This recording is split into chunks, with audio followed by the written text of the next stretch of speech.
Že tukaj Valentin, ura je 15:30. Danes bom pogovoril o odlašanju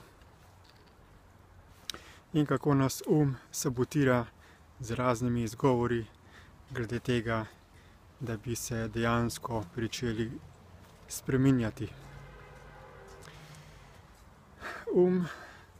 Ima izvrsten sistem sabotiranja in nas stalno drži v ločenosti od zavedanja našega fizičnega telesa na ta način, da stalno proizvaja neke misli in neke energije, čustev in občutkov. Tako da smo celo življenje v nekem stanju, ko smo napol integrirani z fizičnim telesom in napol integrirani z umom.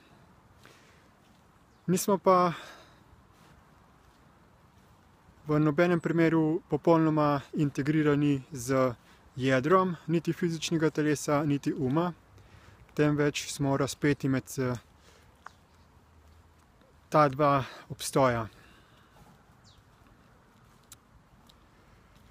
In je zelo spreten glede tega, da nas zavaja, ker seveda potrebuje našo pozornost, potrebuje ustvarjanje konfliktov v fizičnem telesu, zato da lahko črpa energijo iz fizičnega telesa, ker potrebuje fizično telo za svoj obstoj. Oziroma umsko-zavestni sistem je simbiotski parazitski sistem, ki črpa, ki sesa življenjsko silo iz fizičnega tkiva našega telesa. In to seveda počne na tak način, da se mi tega ne zavedamo.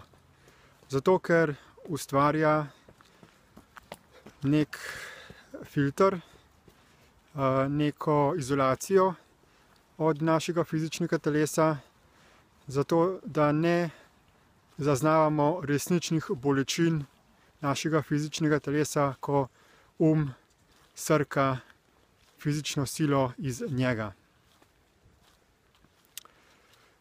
Zato, ko izvemo za ta dejstva, lahko potem šele uvidimo, kaj dopuščamo in kakšne izjemno močne škodljive posledice so, če te stvari še naprej toleriramo.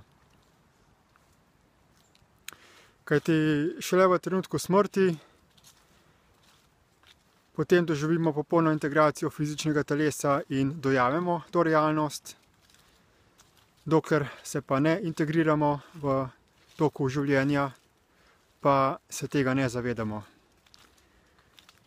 Iz tega razloga so ta pričevanja živih bitij, ki so te stvari dojela, toliko bolj dragocena, zato da se lahko učimo na njihovih napakah in da ne ponavljamo vedno ene in iste napake življenje za življenje. To je izjemna dragocenost, zelo pomembne informacije za razumevanje življenja, da lahko svoje življenje in nasplošno življenje vseh bitij na tem svetu izboljšamo. Zato vam predlagam, da ko vam bo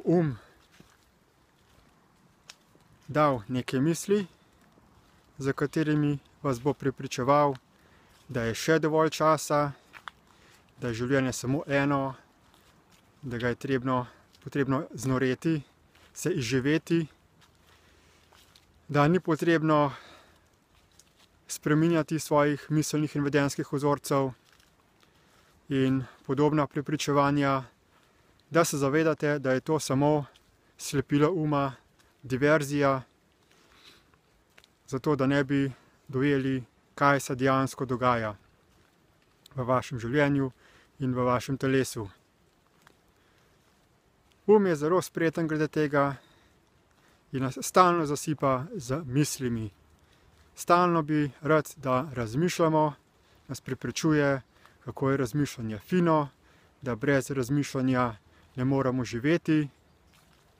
Ampak je razlika med tem, ali razmišljamo mi kot živo bitje, ali smo mi iniciator miselnega procesa, da uporabljamo razmišljanje kot orodje za to, da nekaj dosežemo v svojem življenju, ali pa so to misli, ki se pojavljajo kar iznenada, iz naše podzavesti, nekako po naključju in seveda v trenutku, ko jih niti ne potrebujemo.